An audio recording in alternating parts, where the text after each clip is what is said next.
l'avez évoqué, ce continent africain connaît de nombreuses crises. Nos voisins, le Burkina Faso, le Togo et la Guinée, votre pays, un peu plus loin la République démocratique du Congo, et toutes ces crises ont pour base la question de la gouvernance, la question de la gouvernance. Quelle solution y a-t-il à ces crises récurrentes-là qui connaît le continent et qui freinent de manière considérable son développement? C'est une bonne question. Une bonne question dans la mesure où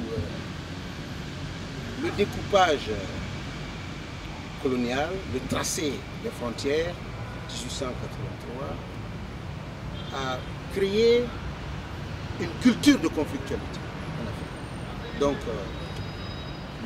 la coexistence entre les communautés, la division, la séparation des communautés est une chose. La deuxième chose, c'est l'État, le mode de gestion de la société que nous avons hérité et que nous n'arrivons pas, nous, à adapter à notre culture traditionnelle ou à nos cultures traditionnelles. Ceci ne veut pas dire que nous devons passer toute notre vie à accuser les autres. Après 50 ans, on est majeur. Aujourd'hui, nous devons être en mesure de résoudre nos problèmes. Nous devons éviter qu'on vienne nous enseigner, nous apprendre à être intelligents et à nous accepter mutuellement, à travailler ensemble.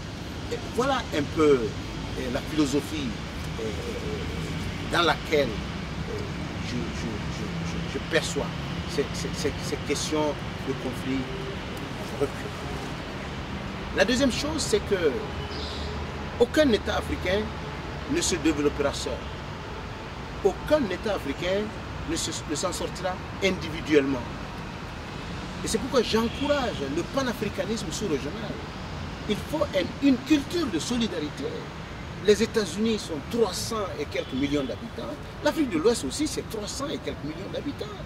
200 millions d'anglophones et 120 millions de francophones. Nous pouvons faire comme eux. L'Europe, 500 millions d'habitants. Aujourd'hui, l'Afrique a 1 milliard d'habitants. Dans 35 ans, nous serons 2 milliards d'Africains. Alors, aujourd'hui, il faut que la société civile ouest-africaine, pas les gouvernements forcément, qui sont liés à beaucoup de choses, à beaucoup de contraintes, mais c'est la société civile, c'est vous, c'est d'autres comme moi, qui doivent réfléchir aux voies et moyens de promouvoir des réformes profondes pour adapter le fonctionnement de nos sociétés aux réalités du moment. Et ceci dit, au cas par cas, lorsque vous prenez le Burkina, la transition, la révolution d'octobre 2014, qui a abouti au départ du président Blaise Compaoré, à l'écriture de la charte de la transition, ce qui est formidable. Les Burkinabés, entre eux, sont parvenus à éviter des nominations préalables et ils ont mis en place une commission qui a élaboré la charte. Aujourd'hui, la transition continue, elle continue normalement et d'ici là, il appartiendra au peuple burkinabé de décider de son destin, mais ils seront accompagnés par toute la communauté internationale, surtout par la société civile ouest-africaine et surtout par Africa Positive. En ce qui concerne la Guinée, c'est l'un des pays qui est le plus confronté aux questions ethnocentriques, intercommunautaires. Et il faut régler ce problème parce que c'est porteur de crises violentes. Actuellement, nous sommes dans une situation de méfiance, de crise de confiance entre les grands acteurs. Il faut faire vite, il faut éviter que cela ne se transforme en crise aiguë. La Guinée est un pays énormément riche, immensément riche, au plan culturel, au plan humain, et au plan économique, du point de vue des ressources naturelles. Il faut en profiter. Il faut en profiter, il faut voir les conséquences de l'insécurité. Le Mali était, avant les guerres samouriennes, c'était le plus grand État de la sous-région.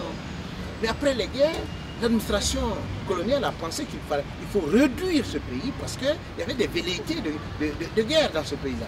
Le héroïsme des Maliens a heurté les autres. Ils ont dit, mais écoutez, eux, il faut les réduire.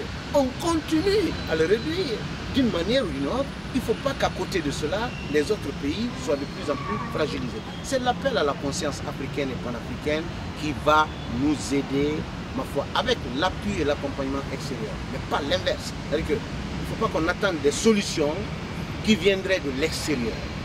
En ce qui concerne la RDC, ce n'est pas seulement le Congo, ce sont les 9 pays du Grand Lac. C'est l'un des conflits les plus anciens et les plus complexes.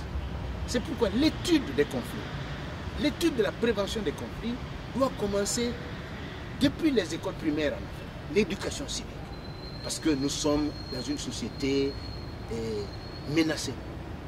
Et de plus en plus menacée parce que le réflexe de violence devient un peu ordinaire en Afrique. Ce qui n'était pas le cas forcément.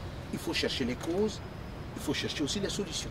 Il ne faut pas compter sur les gouvernements pour régler ces problèmes-là. Il faut que la recherche universitaire, il faut que les initiatives de la société civile, il faut que les initiatives des citoyens puissent contribuer à renforcer la cohésion entre les populations au sein d'un pays, au niveau de la sous-région ou des sous-régions, pour mettre en priorité la question de la paix et de la sécurité.